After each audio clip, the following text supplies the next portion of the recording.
Hello, welcome to Uncommon Leadership. I'm Michael Hunter with Uncommon Teams. Today I'm talking with Wendy Moore. Wendy is a founder, social entrepreneur, and technologist passionate about creating work environments so that everyone can thrive. Her career has given her opportunities to work around the world with top innovation leaders, companies, and entrepreneurial ecosystems. Through her company, Eleve Talent, her focus is her focus is on helping amazing, innovative teams grow in a strategic, scalable way. Welcome, Wendy. Thanks, Michael. Happy to be here. Glad to have you here. In your journey to seeing people as people and learning to leverage their unique gifts to best accomplish your goals, when did you first recognize this might be a valuable approach? So I really love this question because it immediately, my mind starts going a few different ways to respond. I think about in my career in many roles, I've had the distinct opportunity to be able to focus on the people behind the business. So I've definitely been able to leverage this way of thinking often. And I also believe it's very innate to who I am as a person to be drawn to learning more about people and their unique gifts. So your question was, when did I first recognize? And really, from a very young age, I've loved story. And so I loved learning about people's stories, their motivations, their history. I think that informs why they do what they do. And so when you say when, I think it springs from the fact that I grew up moving quite a bit throughout my life. So when you're always the new kid, you have to learn how to read people, you have to learn how to make friends wherever you are. We lived in a really wide variety of states, so each had a different culture, different sizes of cities. So the diversity I was exposed to early on in my life made me really fascinated about how do you get to know people on a deeper level? How do you see how they work together at their unique perspectives, their gifts? So this shows up for me professionally a lot. I think it started when I was young. Again, is very core to me. But then throughout my career, I've been able to really focus on who are the people building the business, who's doing the work, and whether that's been in a very large corporate environment with distributed teams all over the world, or in that early stage startup, very small core team, scrappy. They're growing a team from, the first couple founders to 5 to 50 maybe.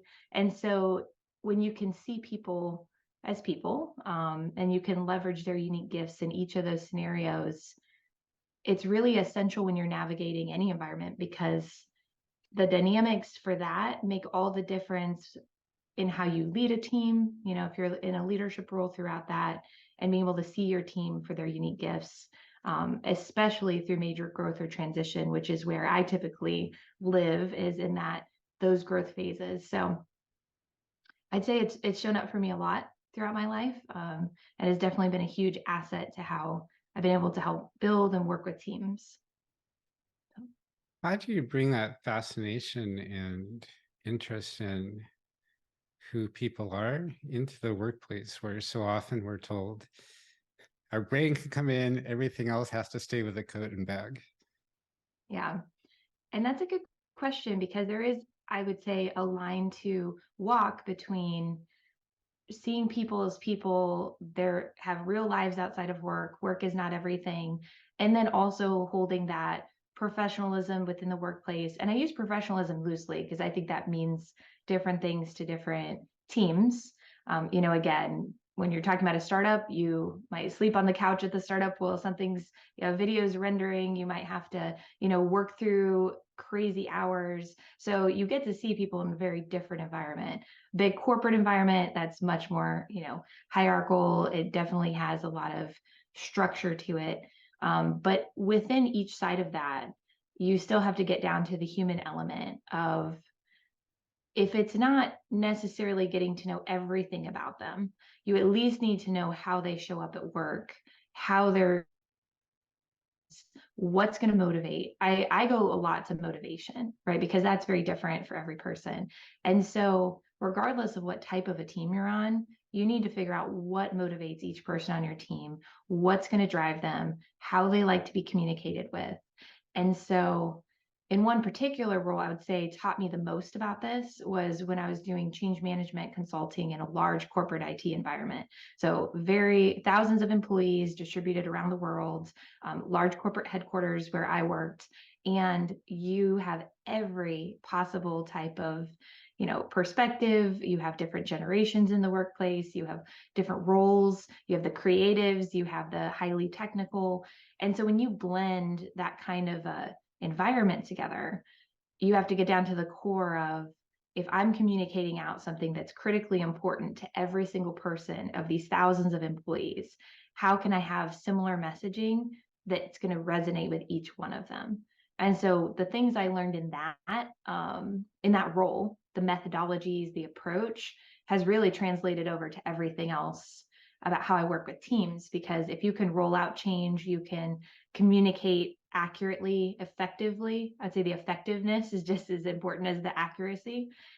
And so the how is really trying to understand, in what way do they like to be communicated, by who do they like to receive messages, if they have an opposition, how do you help address them, have them have a voice but not overtake their voice, not tell them what to think, but also in a way that still helps drive the company forward. And so there's a bit of tact involved there as well. How do you identify that when there are more people involved than you can go talk to one on one and Yeah. learn that directly? It's a good question, because in that kind of an environment, we used a lot of sample groups regularly. We'd use test groups regularly that was ideally representative of a bigger demographic. That's a good way to do it. Again, trying to listen to actual teams being impacted. And I would say really that's, you become really reliant on that middle manager level, because you have leadership up here, putting out directives, making change. You have the doers actually impacted by the end users, whether that's internally or externally. And so you really have to rely on that middle management, the team leaders, the people that know their teams better than anyone. Because I can't maybe talk to thousands of employees, but I could talk to dozens of managers, and they know their teams, they can represent. And so in that big of an environment, typically we had to rely heavily on them. And that's why I always say, I'm like that, uh, whatever you want to call middle management in any company is the most important core team across the board, because they're the ones who are truly leading the day to day of what the employee base is actually going through. How do you suss out how well they actually understand their people versus just think that they do? Yeah, and that's a good question. We would follow it down a little bit periodically. Typically, you can tell if a team is working ineffectively. There's big turnover. So again, I'm in the people space, right? So turnover is a huge indicator. Asking to shift out of that team is a huge indicator. And so if you start to see that kind of turmoil in a specific department, specific section, it's almost always the management that's causing it, or they're not equipped, right? They might be a great manager, but they don't have the resources. So one of two things is typically happening there. And so there's other indicators that would point to that. Or again, you drill down into that team that's not being effective and you go talk to the people themselves. One of my favorite things to do and I tend to do it with small to mid-sized companies, but I call it like a staff audit, right? And it's literally talking to every person on these teams that aren't working as effectively. And it's getting down into the nitty gritty of, well, what is the obstacle you're encountering? What do you not have to do your job effectively? What's going well? What's not going well? And you get down into that the same way you do a financial audit. You can do a people deep dive, and then you start to see those gaps. You start to hear the themes. You start to hear what's missing, and then you can finally work to fill those gaps. Is there a upper limit to where you find that people audit is effective?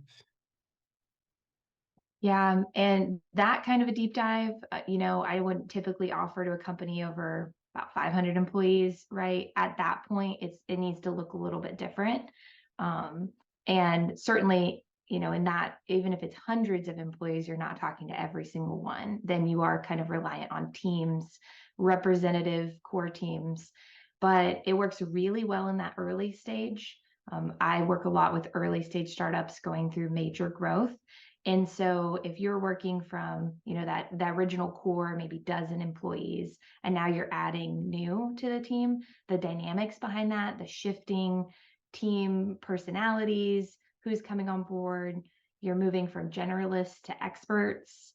So you tend to have a lot of shifting dynamics within that team that have to be addressed. So that's one of my favorite, kind of in that under 50 stage.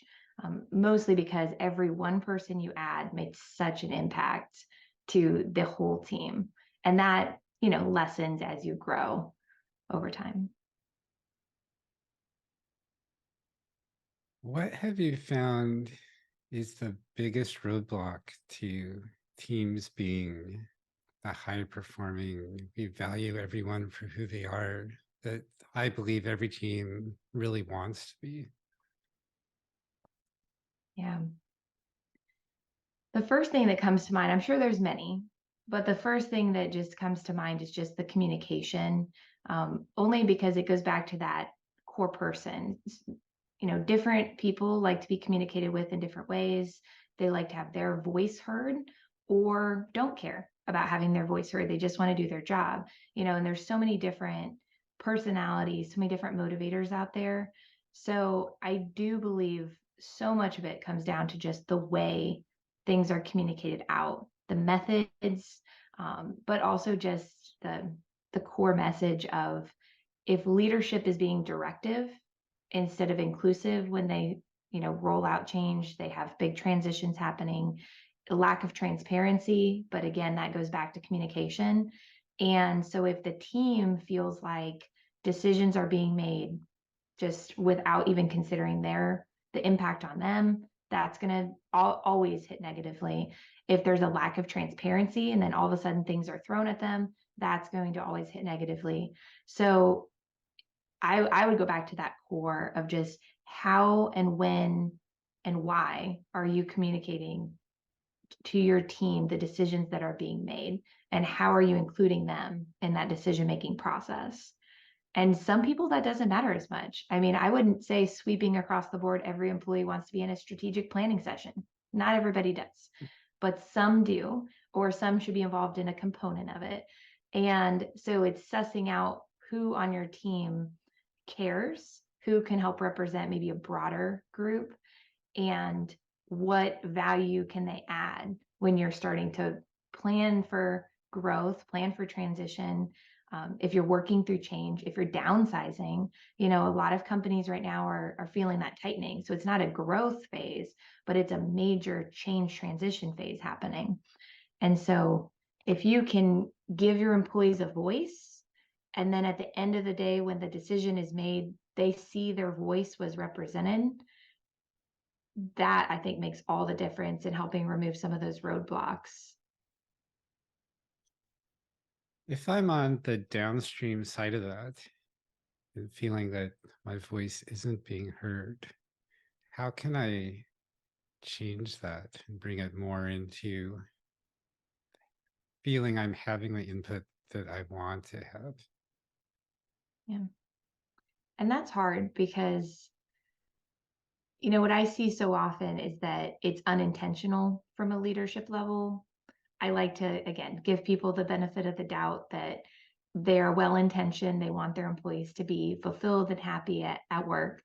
And so if you assume that from the leadership level, then typically they're busy themselves. They're overwhelmed, they're busy, and they're just pushing.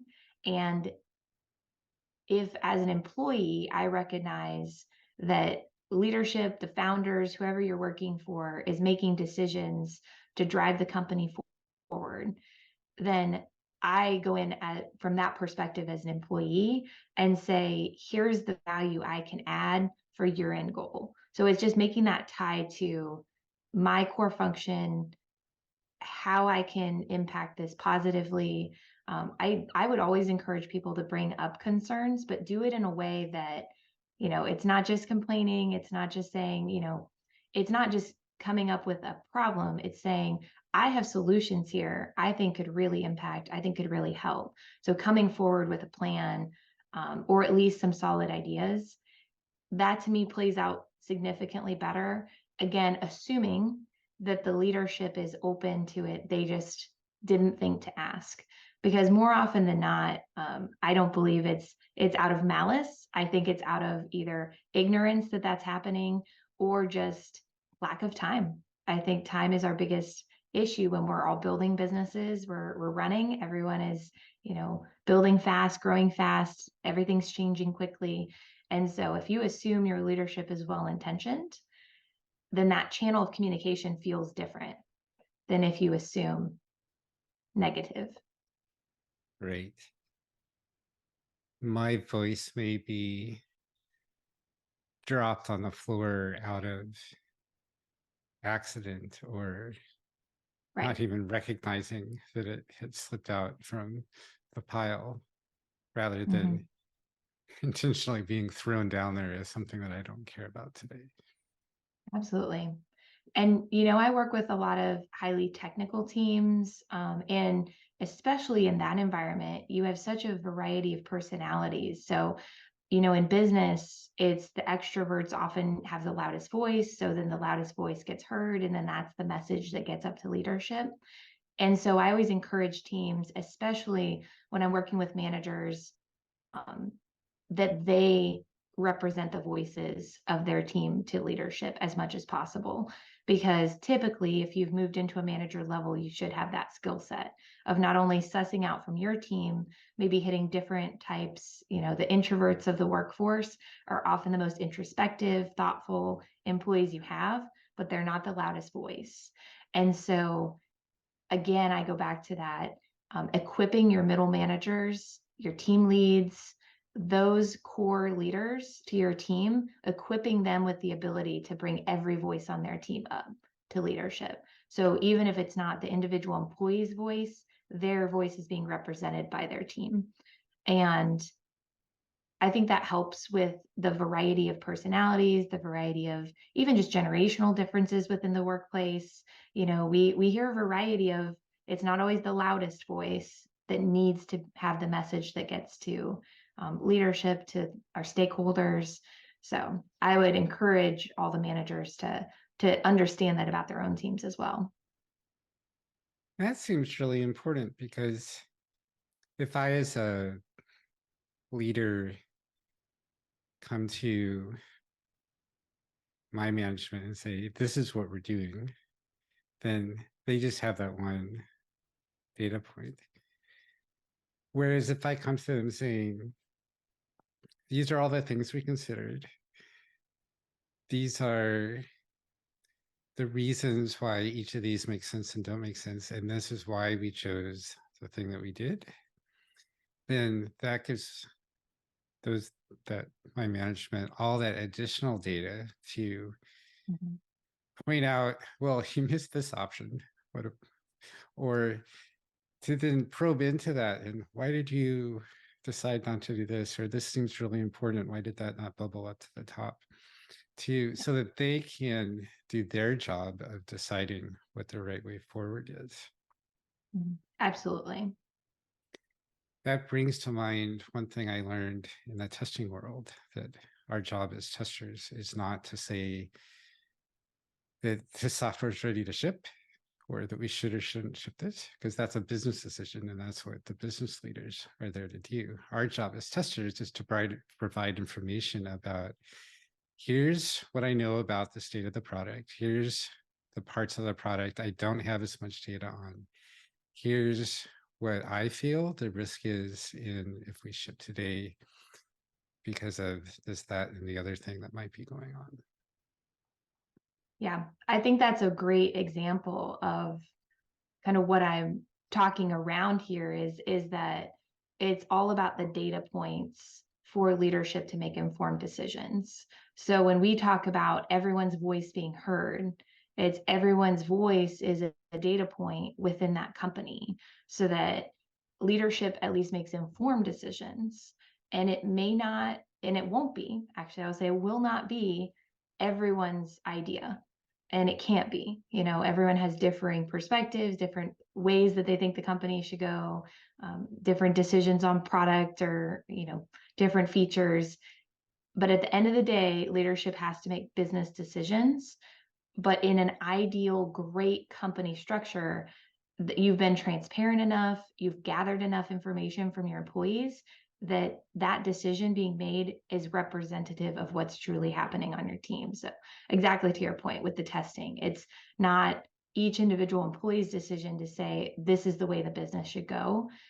Ultimately, that lands with leadership because that's where their responsibility lies. But it is your responsibility to share that data point, to share that information, to share your perspective so that they know and those decisions are being made with the most information possible at the time.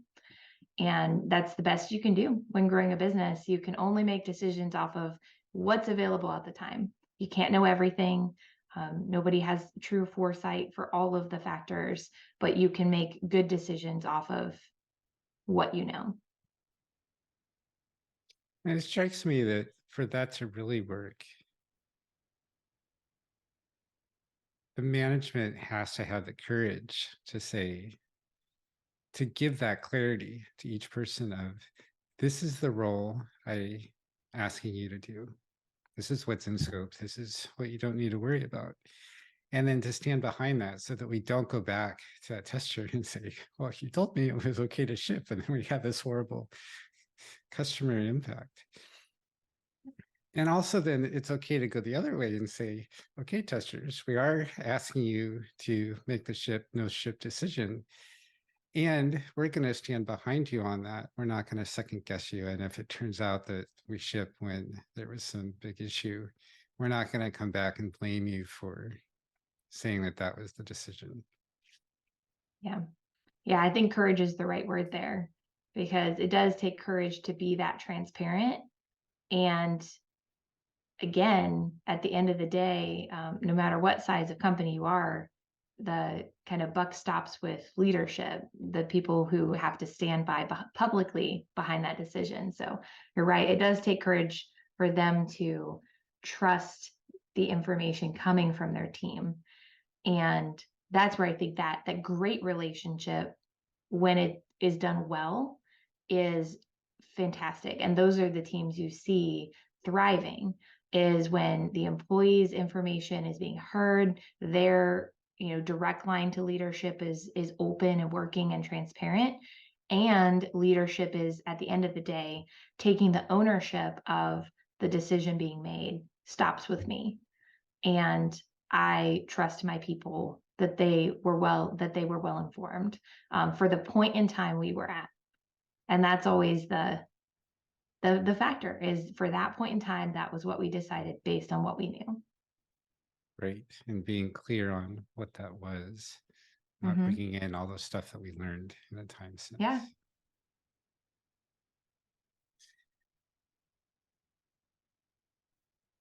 As you've gone through this journey, what has been your biggest struggle in doing this as well as you're able to today?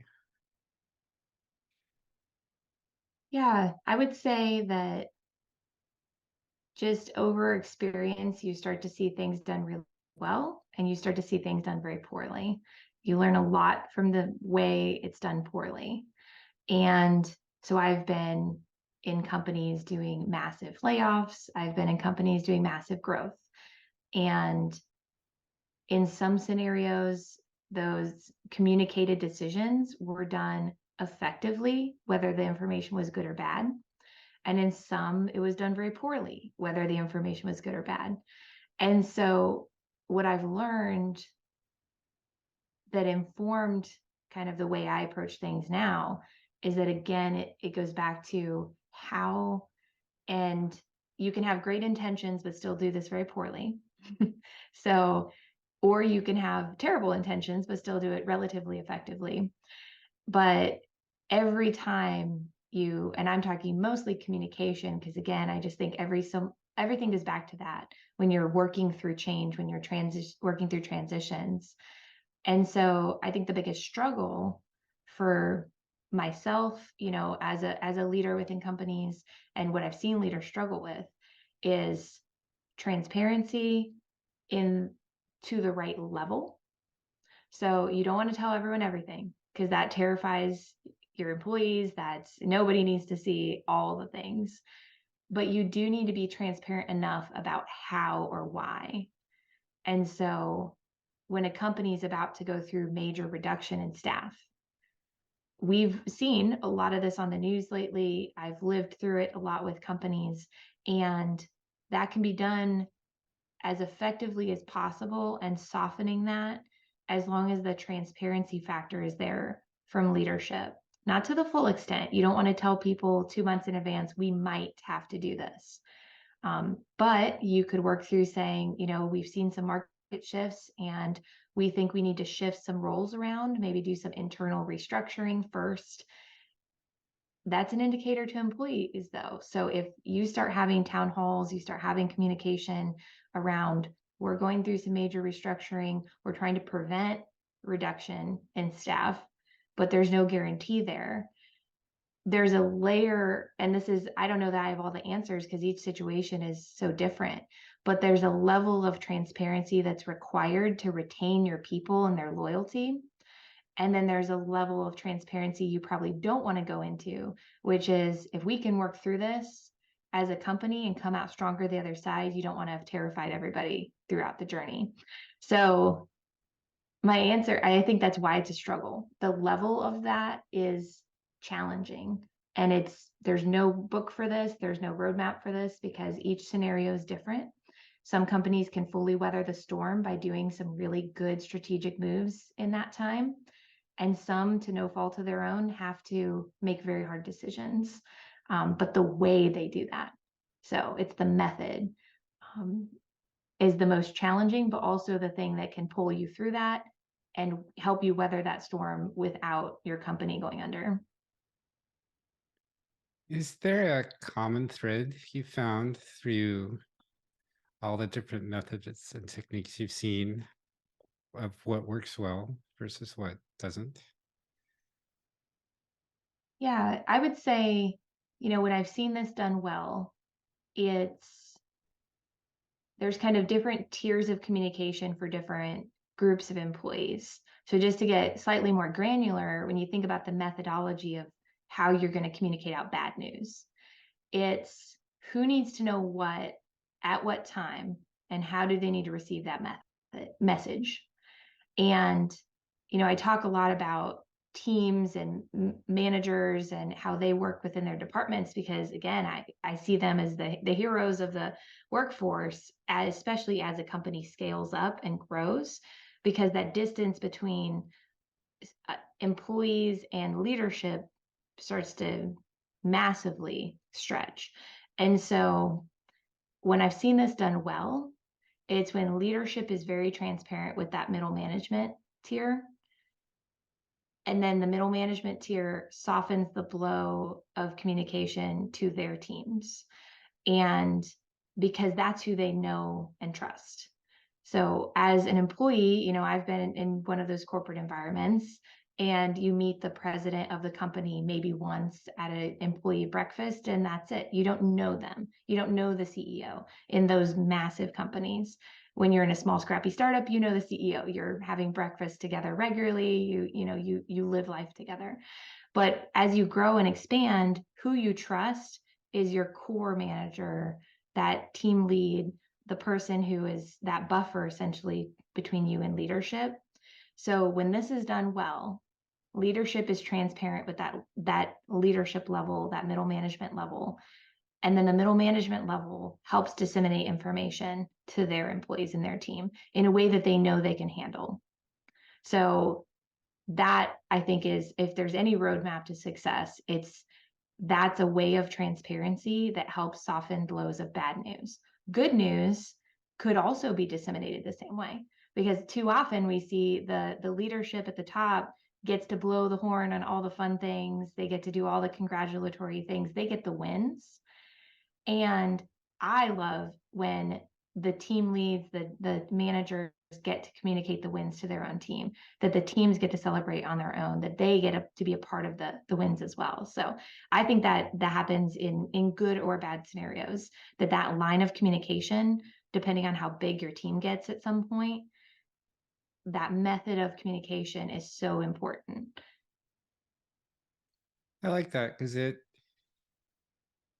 makes clear that that whole line of management is critical to the running of the company, so that not only do we make you deal with the bad stuff, but you get to have the joy of telling your teams about the good stuff.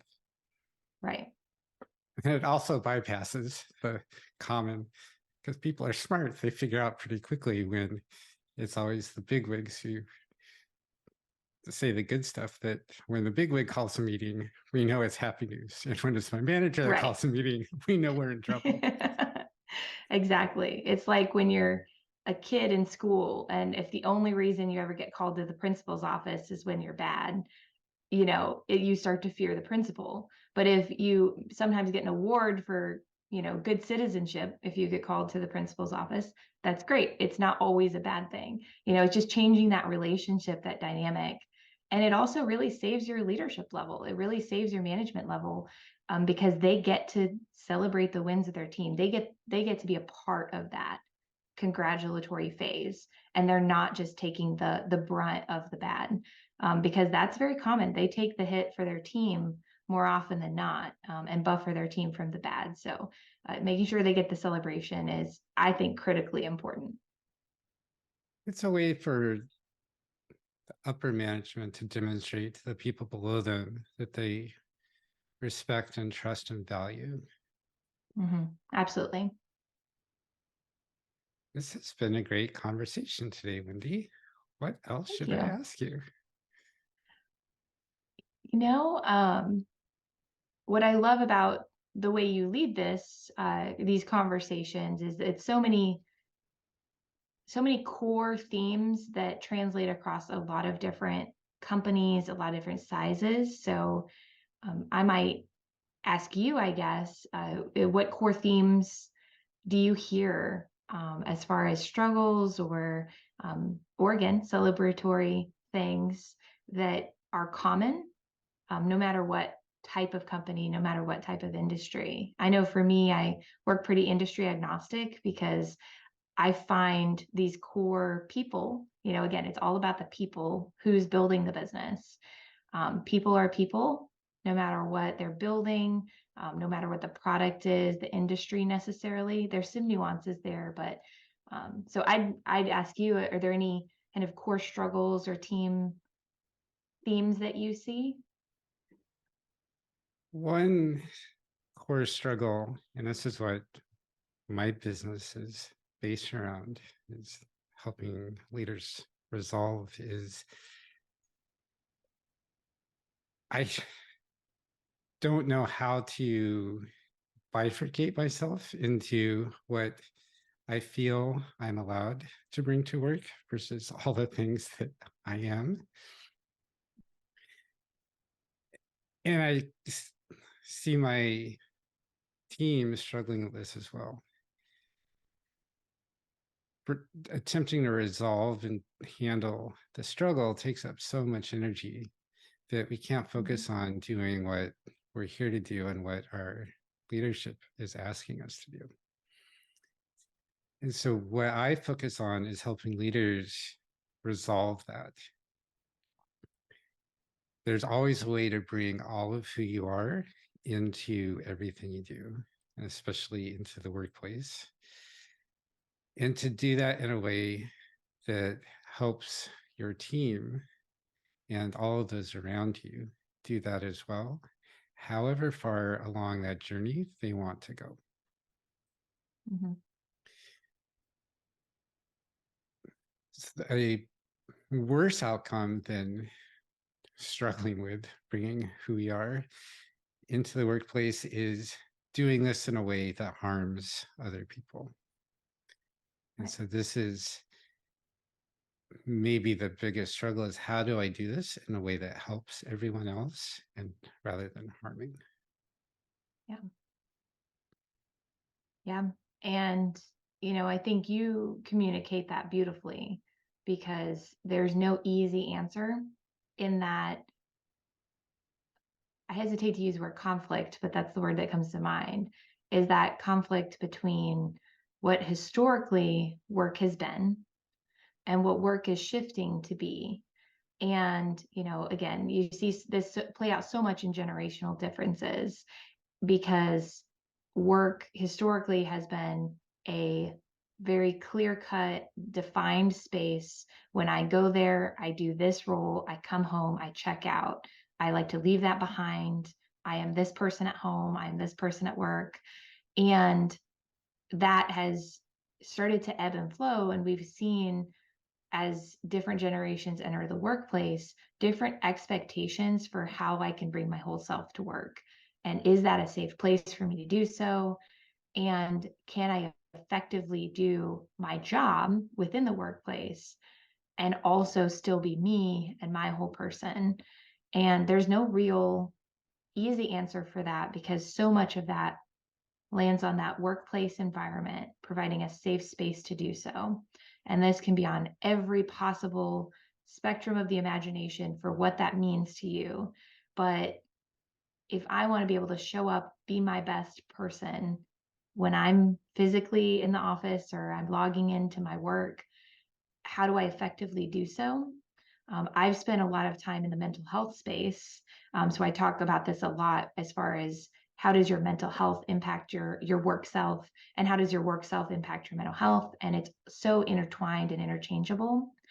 And if the leadership embraces that and allows their teams, their managers, allows their employees to not only have a voice, but also have space to vocalize, speak what they need to, say when it's bad, say when it's good. Again, I'm all about celebrating when it works as much as when it doesn't, because recognizing the small wins I think is really important as a team. Too often, you do the day, if it works, nobody really celebrates. It's just check the box. But if it goes bad, then we talk about it for hours. And so I think that celebratory aspect of what a workplace could be when this is done well helps unify some of those self.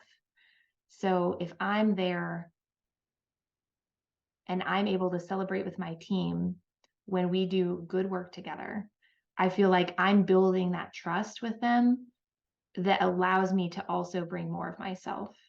So I see that as this nice intrinsic loop where if we're celebrating the work wins, right? And I'm just talking like work related wins together, I'm going to eventually build my level of trust with my team to a point that I can celebrate my personal wins or struggles with them. And so the teams that do well, and you can feel that collaboration, you can feel that community. I think community and connection is the piece of work that we've added that wasn't there necessarily historically before, and that we're requiring to be a part of our work. And so if I can feel that connection to my team, and typically it starts professionally and then moves personally, you can start to see those wins happen. And then I feel safer when it's not good. When it is a negative thing I need to voice, when it is a struggle I've had with my anxiety, or if it is a struggle I've had with, something that's impacted me, externally from work. Yeah, I really like your focus on celebrating. And I especially like that you said not only celebrating our wins, also celebrating our struggles, Mm-hmm. Yeah. because they are celebration worthy. That these are what we're struggling with, and that we're showing up and struggling with that is worth as much praise as this is where we did stellar. Yeah.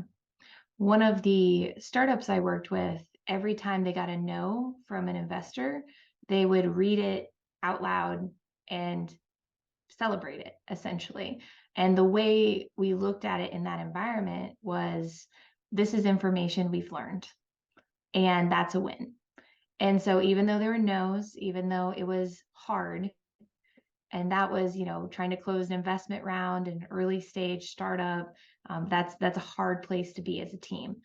And hearing a no can be very discouraging. When you hear hundreds of no's, it's even more discouraging. But if you celebrate the no's for information one and one step further into getting the yes, and I see this play out with sales a lot too. I mean, sales is just a constant stream of no's.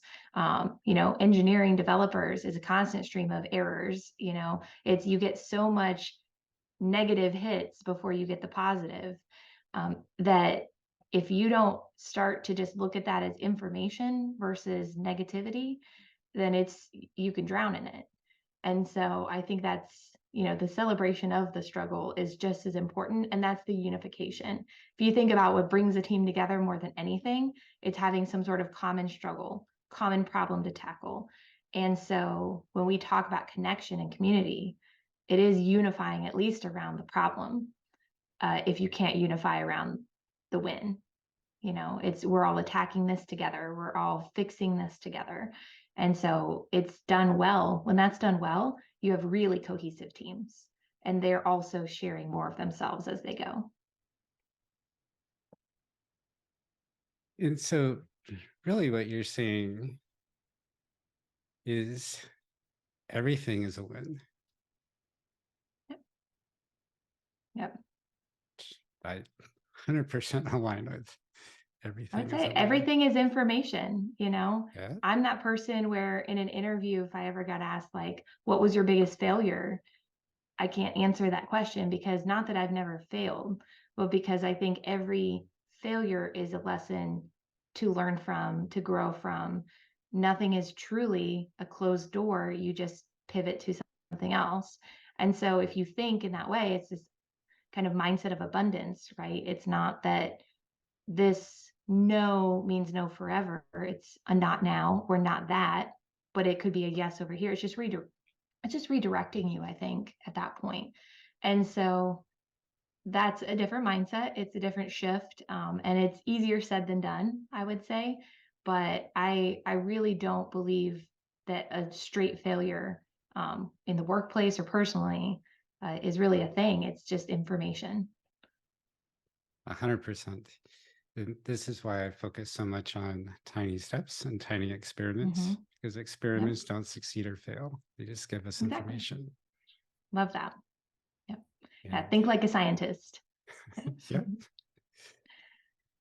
And the tiny step, we can always take a step. And so that's always something to celebrate that we did that. Absolutely.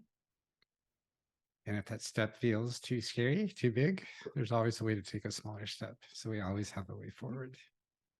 Right. I think that's great. And when I talk to people about systems, pushing through, for myself, I'm transparent about having anxiety, and it's something I've struggled with. It's if that day is particularly hard, you take the tiny step, the tiny win, the thing that you can do and accomplish. And that's the motivator. That's the system you can set in place. And again, easier said than done some days. But to your point, there's those micro steps, those micro habits, that system you set in place on the good days so that on the bad days you could still do it. I think that that's a great approach to have, because we know there's a variety of days that show up. Absolutely. If people would like to connect with you to learn more about clarifying their communication, celebrating everything, and Mhm. the other wonderful things we talked about today, what's the best way for them to reach out to you?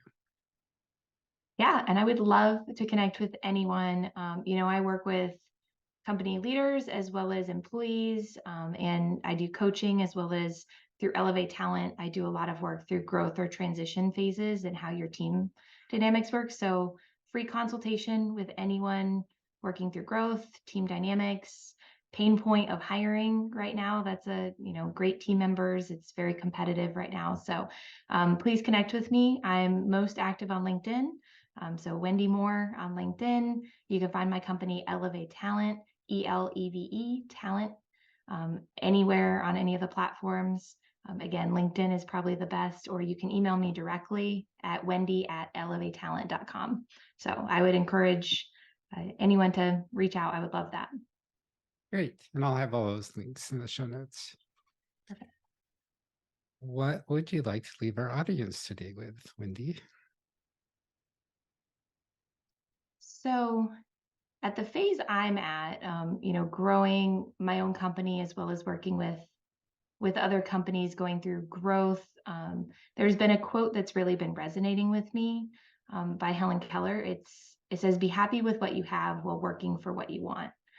And it goes back to this having gratitude, recognizing the wins and what's going well while you're in the process of building and growing. And I'm a big fan of, yes, strive for the growth, stretch outside your comfort zone, keep working for what you want, but also just have gratitude for that present moment, what you've done, what you've accomplished. So I'm a big fan of that quote right now. I resonate with that. Thank you so much today, Wendy, for being here. And thank you, audience, Thank for you. joining us today. Please let Wendy and I know, how have we helped you today? What are you struggling with that we didn't talk about that we might be able to help with? We want to know. Thanks, and have a great day. Thanks for joining us on Uncommon Leadership today. If you found these stories interesting, inspiring, and illuminating, sign up for my newsletter. Hop over to uncommonteams.com and use the form at the top of every page. You'll be the first to know about every new episode of Uncommon Leadership. You'll also discover how you can build uncommon teams. If you'd like to chat about doing that yourself, email me, michael@uncommonteams.com, or use the contact form on my website. Thanks so much.